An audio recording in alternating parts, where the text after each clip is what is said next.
कुछ ना कुछ तो टैलेंट है ना आप में। ऐसा तो नहीं हो सकता है कि टैलेंट नहीं है। आप एक घर को संभालते हैं, एक परिवार को संभालते हैं, इससे बड़ी टैलेंट और क्या हो सकता है। कुकिंग हो गया, ट्रैवलिंग हो गया, गार्डनिंग हो गया, घर को अगर आप अच्छा सजाते हैं, आर्ट एंड क्राफ्ट है, सिलाई बुनाई कढ़ाई कुछ करते हैं, अच्छे बातचीत करते हैं तो लोगों तक पहुंचाइए, उसे इस तरह से ज़ाया मत होने दीजिए। और यकीन मानिए एक ना एक दिन आप भी सेलिब्रिटी बन सकते हैं। It's only a dream, it's how I feel. नमस्ते दोस्तों, मैं हूं नंदिनी। मेरा चैनल गेट से डेकोरेट में आप सभी का स्वागत है। तो मैं आई हूँ आप लोगों से कुछ बातचीत करने के लिए। जितना भी हाउस वाइफ है सभी से बातचीत करने के लिए मैं आई हूँ। मैं भी एक हाउस वाइफ हूँ, होम मेकर हूँ। तो मैं कुछ कहने से पहले मैं अपना स्टोरी थोड़ा सा आप लोगों के साथ शेयर करना चाहती हूँ। जब मैं होम टाउन में रहती थी तो होम टाउन में आप लोग समझ सकते हैं, फैमिली मेम्बर्स रहते हैं, रिलेटिव्स आसपास रहते हैं, उनका जाना आना लगा रहता है। तो उसी तरह से जब मैं होम टाउन में रहती थी तो सारे रिलेटिव्स हो गए, फैमिली मेम्बर्स हो गए, सभी का जाना आना लगा रहता था। घर में एक रौनक सा लगा रहता था और बहुत अच्छा लगता था। सुबह से रात कब हो जाती थी पता भी नहीं चलता था। और बेटी मेरी छोटी थी तो उसका पढ़ाई मुझे देखना पड़ता था। क्लास 7 तक मैंने उसको पढ़ाया। फिर क्लास 8 में जब वो आ गई तो हमें लगा कि उसको ट्यूशन में देना चाहिए, क्योंकि ग्रुप डिस्कशन होगा, उन लोगों के बीच कंपटीशन होगा तो एक अच्छा माहौल बनेगा, बच्चे के ऊपर एक अच्छा इम्प्रेशन आएगा। तो इसी सोच से हम लोग उसको ना ट्यूशन में दे दिए। तो ट्यूशन पढ़ने के बाद भी मेरा नज़र उसके ऊपर रहती थी। जब भी ट्यूशन में से आती थी तो मैं क्या पढ़ाया, ट्यूशन में क्या पढ़ाई होता था, स्कूल में क्या पढ़ रहा है, क्या हो रहा है, सभी मेरा नज़र था। मैं उसको पूरा चेक करती थी। ट्यूशन के बावजूद भी मैं उसको पढ़ाती थी। लेकिन जब 10th के बाद वो भुवनेश्वर चली गई, हॉस्टल में रही और 11th और 12th उसने भुवनेश्वर में किया, तो मेरे पास सुबह और शाम को थोड़ा सा टाइम बच गया। तो मैंने क्या किया कि मैं आस पड़ोस में जब छोटे छोटे बच्चे थे सभी को ला के, 2-4 बच्चे, ज़्यादा भी नहीं, 2-4 बच्चों को ला के मैं पढ़ाना शुरू की, वो भी फ्री में। 1 रुपया भी मैं नहीं लेती थी और फ्री में मैं उनको ट्यूशन देना शुरू कर दिया।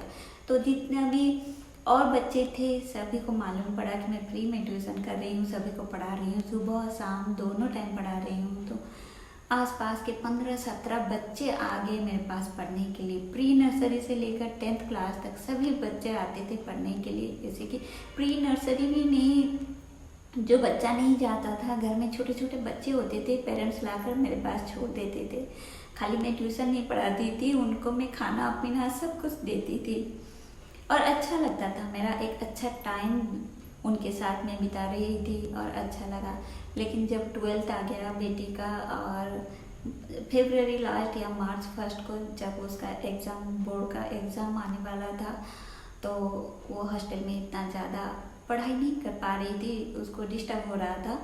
तो हमने सोचा कि मैं चली जाती हूँ और भुवनेश्वर में मैं चली आई और उसको हॉस्टल से निकाल के मैं अपने पास रखी और वो फिर पढ़ाई करके उसके बाद उसका बोर्ड एग्ज़ाम ख़त्म हो गया। हस्बैंड थे होम टाउन में, मैं और बेटी थे भुवनेश्वर में। जब बेटी का 12th बोर्ड ख़त्म हो गया तो मेरे पास फ्री टाइम था, तो मैंने एक काम शुरू कर दिया। 4 साल तक मैंने वो काम किया, बहुत मेहनत की उस काम में, सुबह शाम, मतलब जाने आने का कुछ ठिकाना नहीं था, खाना पीना का कुछ ठिकाना नहीं था। बहुत ज़्यादा बिजी रहती थी मैं, बहुत ज़्यादा बिजी रहती थी मैं। तो फिर मैंने वो काम छोड़ दिया क्योंकि मुझे फैमिली को टाइम देना था। और हस्बैंड जब भी आते थे, छुट्टियों में आते थे या छुट्टियां लेकर आते थे, बेटी इंजीनियरिंग कर रही थी तो वो कॉलेज चली जाती थी और मैं अपने काम में चली जाती थी और हस्बैंड रह जाते थे घर में अकेले। तो 4 साल के बाद मैंने वो काम, जस्ट लॉकडाउन के 1 साल पहले ही मैंने वो काम छोड़ दिया, बंद कर दिया वो काम। तो लॉकडाउन में तो बेटी जब कर रही थी लॉकडाउन में, और लॉकडाउन के 2 दिन पहले ही घर आई थी, वर्क फ्रॉम होम हो गया। और तो हम लोग बहुत ज़्यादा मौज मस्ती करते थे, खाना पीना बहुत ज़्यादा होता था। छोटा भतीजा जो है वो भी हमारे साथ रहते थे, बहुत मस्ती करते थे, घर में रहकर भी बहुत मस्तियाँ करते थे। तो पिछले साल जब बेटी ने देखा कि मेरे पास बहुत सारा टाइम है, बहुत सारा टाइम है, बस 3 टाइम का खाना बनाती थी और मैंने कोई मेड भी नहीं रखा था वहाँ पे, मैं खुद सारा काम करती थी। लेकिन बहुत सारा काम मैं जल्दी जल्दी कर लेती हूँ काम, और बहुत सारा टाइम मेरा बच जाता था। तो बेटी ने मुझे ज़बरदस्ती एक यूट्यूब में चैनल खोल के मुझे दिया, और माँ बुलाती है, बेटी मुझे माँ बुलाती है। उसने तो चैनल खोल के मुझे दे दिया, लेकिन मुझे बहुत डर लग रहा था क्योंकि मुझे उसके बारे में कुछ भी मालूम नहीं था। पहले तो वो बता देती थी, बाद में मना कर दिया कि मैं नहीं बताऊंगी, आप खुद देख देख के सीख लो, नहीं तो मेरे ऊपर आप डिपेंडेंट हो जाओगे और कुछ नहीं कर पाओगे, आपको खुद करना है।